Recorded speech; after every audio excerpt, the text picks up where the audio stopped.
welcome to this episode of Political Debrief. I'm Josh Oliveria.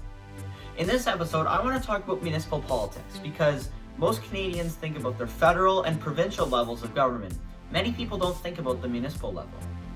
To talk about this and how we can improve municipal politics, I spoke with Mike Farwell, the host of the Mike Farwell Show from Kitchener earlier last month. Here's part of our conversation. And joining me now is Mike Farwell. Mike is the host of the Mike Farwell Show on City News 570 and is joining me from Kitchener. Mike, thank you so much. Josh, it's an absolute pleasure. Thanks very much for the opportunity. So, first off, what got you into hosting talk shows and with local news? What got me into radio broadcasting really was an old TV show called WKRP in Cincinnati. And it had a character by the name of Dr. Johnny Fever, who was the morning man on a rock radio station in Cincinnati. And watching that TV show, which was a sitcom, just made working in radio look like probably the most fun you could have while making some money at the same time. And I have to admit, too, I was always just fascinated by the medium. When I was a kid, the radio was always on at home. And it's not lost on me that the radio station that was on at home when I was a kid was 570 Chime AM. That was the station that played the music that we all loved to listen to when I was growing up. So it's really interesting to me that now I'm on 570 AM CKGL doing a talk show, since Chime, of course, went over to the FM band on the radio. But I always loved listening to it. I was a bit of a radio junkie when I was a kid. Watching that TV show just kind of reinforced it. And so I decided to pursue it. And I'll tell you this much too, just quickly. When I got into it, I never envisioned myself doing a talk show. I never envisioned myself doing news. I was going to be an on air music DJ. I was going to play rock music like John Derringer on Q107, or maybe I would do Hockey Night in Canada sports broadcasting. Never did I think I would do news or talk shows, but I love doing every bit of it. So, from what I understand, your career path wasn't a straight line. You kind of moved around a little bit and did a bunch of different things. Can you walk me through what your career path was? That's a great question because, yes, it was anything but a straight line. In fact, even before I decided to pursue radio, I went into teaching, which is what I always thought I was going to do. As much as I loved radio, I didn't think it was a real job. I didn't think it was something somebody like me actually did. So I went to school, I studied to become a teacher just like my dad. And I did that for a year and I realized I don't really think I'm cut out for this. It's not for me. It doesn't put a fire in my belly. I still had this interest in radio, so I went back to school, studied radio broadcasting, and off I went from there. And my very first radio job was, in fact, on a music station as the DJ, talking in between the songs and things like that. But it was never an intention of mine to get into news. It was just what the intention was for me initially, Josh, was to come back to Ontario. That first job I had was out in British Columbia, little town called Salmon Arm. And it was a fantastic experience, but it was also my first time being significantly away from home, and all my family, all my friends were still back here in Ontario. So I thought I should find a way to at least try to work my way back closer to home. And the first opportunity to do that took me from that music station in Salmon Arm, British Columbia, to a news talk station in Thunder Bay, Ontario. And then I got into news and I found out that I actually kind of liked it. And one thing just led to another, and I stayed in the news side for almost the rest of the time. I took a little break, went back to music for a while, took another little break, did some sports radio, but that news and news talk kept calling my name. And so I would say, I guess that's one of the beautiful things about this job and this industry is that there's not a direct line. There doesn't have to be a direct line, and there are all kinds of different things you can do along the way and still be in broadcasting in general, which is what I love so much. So I understand that one of your other passions is municipal politics, and it's interesting because I think most people only focus on provincial and federal politics and only follow those levels of government. So why should people care about municipal politics? First of all, you are a very astute young man because you're absolutely right. I don't know how and where this interest in politics came from. I remember being in school, probably when I was close to your age, maybe a little bit younger, and starting to learn about the Canadian government, how Parliament worked, prime ministers, this and that. I could not possibly have cared any less. But somewhere along the line, it became really interesting to me. And you're right on the money when it comes to municipal politics. And the best way I can put it is this: it is the level of government that impacts your day to day life more than any other level of government. I know that more people are going to know who the Prime Minister of Canada is than who the Mayor of Cambridge is. But I'm here to tell you that you should really know who the Mayor of Cambridge is. And the Mayor of Kitchener, whatever your city is, you should know who your ward councillor is.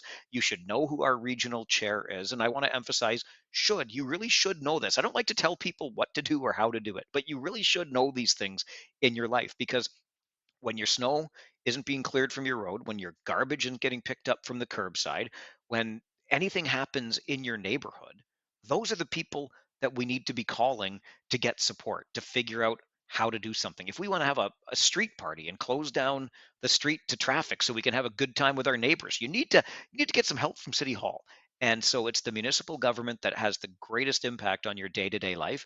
And I just wish I could find a way, we could all find a way to get people more interested in it, because the lack of interest is frankly a little bit frustrating to me, since it has such a great impact on our lives. So, in general, how do you feel that our municipal political system is working out right now? I'll answer that in two ways. One is specific to our region here in the region of Waterloo.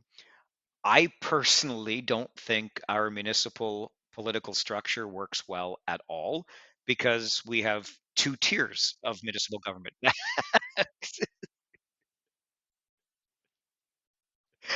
Yeah, I'm a big fan of the amalgamation conversation. That makes me unpopular sometimes, but just to tie into what I said a moment ago, if your sidewalk or if your snow isn't cleared from your road, if the plow hasn't come by and you're frustrated and you want to call somebody, you have to call the city. If your garbage hasn't been picked up, you have to call the region.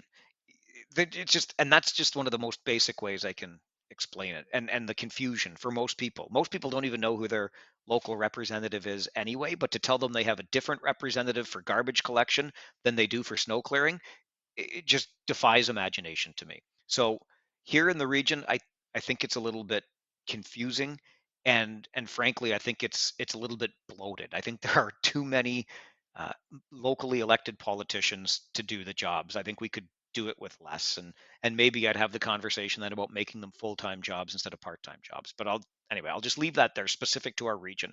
I don't think the municipal system works great. More broadly, I think that the cities are being asked to do too much. There's a really famous, well-known quote, and I believe it originated from Hazel McCallion, the former mayor in Mississauga, who just turned 99. I don't think she's quite 100 yet, but she was the mayor in Mississauga forever. Hurricane Hazel, she got the nickname. She's lovely. But this quote of hers has been uh, has been making the rounds again lately, because of some of the issues that we're starting to see in our cities, and people are looking at their cities governments to say, you got to fix this, you have to do something about this issue.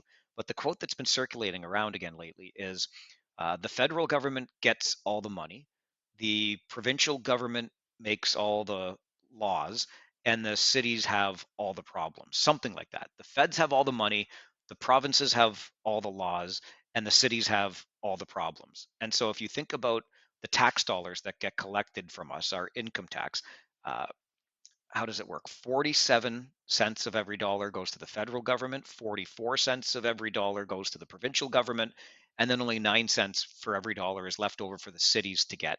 And the only other way they can collect tax revenue is by assessing your property and making you pay property tax. Maybe some user fees if you go to a, certain community center. A lot of places don't like to do that, but that's a way they can make some money for programs and stuff like that. But really, I think in our political structure in Canada, cities are being asked to do way too much of the work with way too little of the money.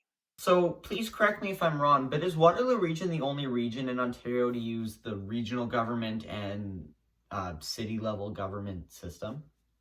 No, we're not the only one. Niagara still has one. I th- I'm going off the top of my head here. I should have done my homework too. I think we're one of four, could be more, but no, we're not. And in fact, we're not even unique in North America. A lot of U.S. jurisdictions work similarly, which is, the criticism or the feedback I get every time I try to promote the idea of amalgamation. So that's why it's a bit of a polarizing topic here. I just think that we work pretty well as local governments, plural, with two tiers, but I don't think we work well because there are two tiers. I think we work well in spite of the fact there are two tiers. I think we'd be just fine if everybody could just get over themselves and stop collecting, protecting their little political territories, and we'd realize we can do fine with just one level of government. But no, we're increasingly rare with two-tier municipal government, but we're not alone. What do you think the biggest challenge to municipal politics is right now? I think the biggest challenge is getting people interested, period. I'll take you back to the very first municipal council I covered, which was in the Shuswap Regional District in Salmon Arm, British Columbia.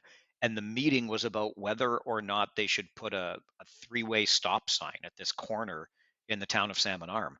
And I'm a young kid and I'm starting out in broadcasting and I'm thinking I'm going to be some big radio star and I'm sitting there in this meeting going, are you kidding me? Like this is what we talk about at council meetings, but really that's the nuts and bolts of stuff, right? That impacts a neighborhood, that impacts how many residents in that area. It really hits everybody at some point if they're driving on that particular street. So I think part of it is getting people interested enough in those issues, and they're not all going to be that small. Obviously, there are big issues right now in our cities around planning, how we build, what we build, where we build it, et cetera, to make room for all of the new people that are coming. I think people should be engaged in that. But I would point a finger at, frankly, people like me and people who do the job that I do, and not just in radio, but in television and newspapers as well. We as a media industry have cut back on resources, and we just don't cover local politics and local government as much as we once did. And if we're not covering it in the media, then you're not going to hear about it. It's going to be a lot harder for you as the average Joe and Jane citizen to keep up with what's going on. And I don't think that's a good scenario for any city anywhere. And kind of adding on to that, do you think people trust and have confidence in their locally elected municipal leaders? No. And I feel like the cynical old man when I say that, but it's to me, based on the conversations that I've had, especially lately, it seems to me that there is less trust in the system, in institutions, frankly, in people than there's ever been. I just had a guest on my show from the Institute for Better Government. I believe that was the name of it, but just in the last week or so, and he had written an op-ed in the Globe and Mail about the trust crisis that he seemed to think he saw in this country. And I agreed completely with his take on it. So we had a conversation about, how this trust began to erode and how we begin to rebuild it, because it's a pretty scary place to be. There's always been the joke, about used car salesmen who are wonderful people, but the comparisons to politicians and car salespeople, and those jokes continue to get made today. I don't know where we stopped believing. I guess maybe sometimes because during election campaigns we get promised things, and when people get into government, they don't follow through on those promises. And if you do that enough times, people will just stop believing what you say. Do you think that there's a challenge with elected municipal politicians not following through on their promises? Do you think that that adds to the distrust? Yeah, I definitely think that's part of it. And I don't think it's unfair to say that. I mean, look, one of my favorite, most recently broken promises, granted it was federal, but it came in 2015 when Justin Trudeau was running for the prime ministership, really. And he promised that that would be the last election competed under first past the post. I'm like, I'm with you, JT. I'm with you, buddy. I don't care what your hair looks like. Give me a new electoral system. And here we are in 2022 and we're still voting the same way. That frustrated the he double hockey sticks out of me. You don't make a promise like that to somebody, to me, that was so interested in it, and then break it. So yes, I think that those in positions of political power have to own some of the responsibility for this. They have to be accountable for the promises that they have broken, that have jaded the rest of us. And I think one of the other issues is that we live in an age where we have so much information at our fingertips that some of us, I won't say many, but certainly some of us think we know better than the people telling us what they think, the people making the decisions at council tables or at Queen's Park or in the House of Commons. We can find whatever we want, and it's not hard to find things that support our worldview. And all of a sudden, our worldview is being reinforced by these other things we're reading online, and we think we know better, so they must not be telling the truth. I think that's a part of it as well. Another interesting thing is it's not common for incumbent politicians to be defeated in elections, specifically municipal politicians to be defeated in elections. Um, why do you think that is? Yeah, I think the reason for that incumbency advantage is simply that their names are better known than the newcomers who might be trying to unseat them. Carl Zare, when he was the mayor of Kitchener, uh, ran virtually uncontested every time he did. There was a there was a fellow though, bless his heart, Frank Kulsar, that always put his name forward just so Carl had another name on the ballot and he wouldn't be acclaimed to the top political job in the city. And I kind of admired Frank for that that position he took. He knew he was never going to win, but he wanted to make sure there was another option on the ballot. But the reality is, once you get into the position of power and you are the one making the decisions and you are the one quoted in the media and yours is the name that people hear, there is a tremendous advantage in that. And then when you look at, as we've already talked about, the lower level of engagement for municipal politics, a lot of people will go to the polling station and just pick the name that sounds familiar. Oh, I heard that name before. I saw that name in the paper. I saw that face on TV, whatever the case is. So there's a massive advantage for incumbents. And some days I still feel as though I'm almost 50-50 on this, but some days it makes me think that term limits are probably a good idea, whereby you can stay in office for 2 terms, maybe 3, I'd consider, but then you have to retire and let a new voice come in and try things their way for a while. I don't think it would be the worst idea, but I'm still not convinced enough that it's the best idea that I'll really argue passionately for it. Do you have any advice that you would give to someone who wants to get more involved with municipal politics but doesn't know where to start? That's a great question. And I would say first and foremost, uh, everybody's voice matters. It has to. And if we, this is one of our big challenges, I think, as communities today.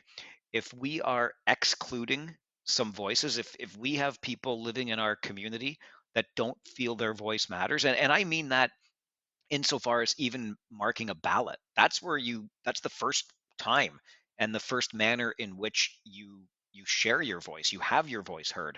So if we have folks living in our community that don't feel as though they have a place at that polling station, marking that ballot, that's a problem. And we have to be a aware of it and b willing to work on fixing it. But more to the question I think you're asking, Josh, I would hope, along the same lines of people feeling they have a voice at the polling station and at the ballot box, that people recognize that their voice is valuable, can be elevated with the platform of political office. And if you've got any inkling about it, the best way, the absolute best way, in my opinion, is to begin to watch council meetings. Now, it's even easier than it ever was. You used to have to physically go to City Hall or go to the school board offices. That's how I used to cover things. I would have to be there in person to listen to all the meetings and follow all the procedures. Now, almost every meeting everywhere is streamed, so you can do it from the comfort of your own home and wear your pajamas if you want to. But that would be a real good starting point to just understand what it's like within the political arena. How does a council work? How does a board of trustees work? How do they make decisions? What do the procedures look like? It'll be like watching a TV show. Not nearly as interesting most of the time, but you'll just get used to the way the system works. I would recommend that to anybody. And then if you think this is something that you have a good enough handle on, you're going to feel comfortable in that area, then get yourself involved in maybe other areas of the community. Volunteer somewhere. And I promise you, everybody everywhere is looking for more volunteer hours. Like, just find something that interests you. I almost guarantee there'll be an opportunity to volunteer, because then you're out there, you're interacting with other people, you're building yourself a bit of a network, and the next thing you know, Joshua Oliverio is going to be on my municipal election ballot. I can see it now. And finally, in the last provincial election that happened in June, there was some very low voter turnout. And we got some warning signs of that in the 2018 Ontario municipal election when most cities had voter turnout of under 40%. How does that affect our municipal political system and landscape?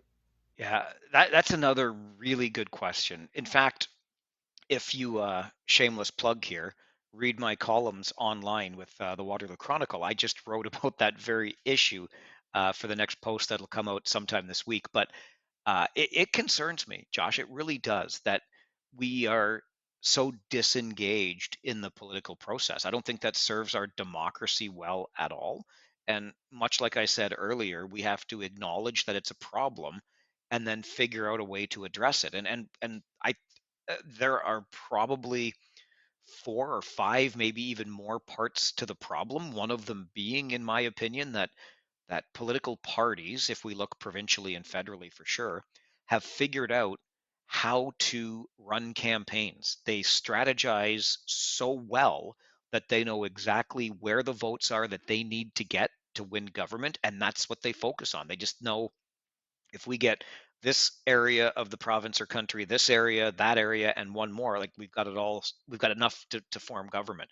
So that's a problem on the political end. And it kind of goes back to what we talked about with electoral reform and a different kind of system that maybe gives more weight to a single vote and things like that. I think on the complete other end of that spectrum, there are civics classes. There are ways that we need to engage people just like you to be as interested in politics at all levels as you seem to be. And if we can get more people engaging even before they're old enough to vote, then we're going to have a more engaged electorate when it comes time for them to cast ballots. So, and then in between those two things, my goodness gracious, I'm sure we could come up with three or four more ideas that would help us increase voter turnout. But the way it's going is, to me, honest to goodness, concerning. That the numbers in this past provincial election frighten the heck out of me. I don't think we're going to do much better in the municipal election this October, and we should really be paying attention to those numbers and asking ourselves the questions of how we can improve turnout. Because if we don't, I just don't think it serves our democracy well at all. Not enough people are participating in it. All right, Mike, thank you so much for coming on the show today. I really appreciate it. That was Mike Farwell. He is the host of The Mike Farwell Show on City News Kitchener. Thank you so much for listening and watching this episode of Political Debrief. I hope you enjoyed it. You're welcome to interact with our show with any of the links in the description down below, and you can visit politicaldebrief.com for more information. I'll see you in 2 weeks for my in-depth interview with Kitchener Centre MP Mike Morris. Thanks for listening.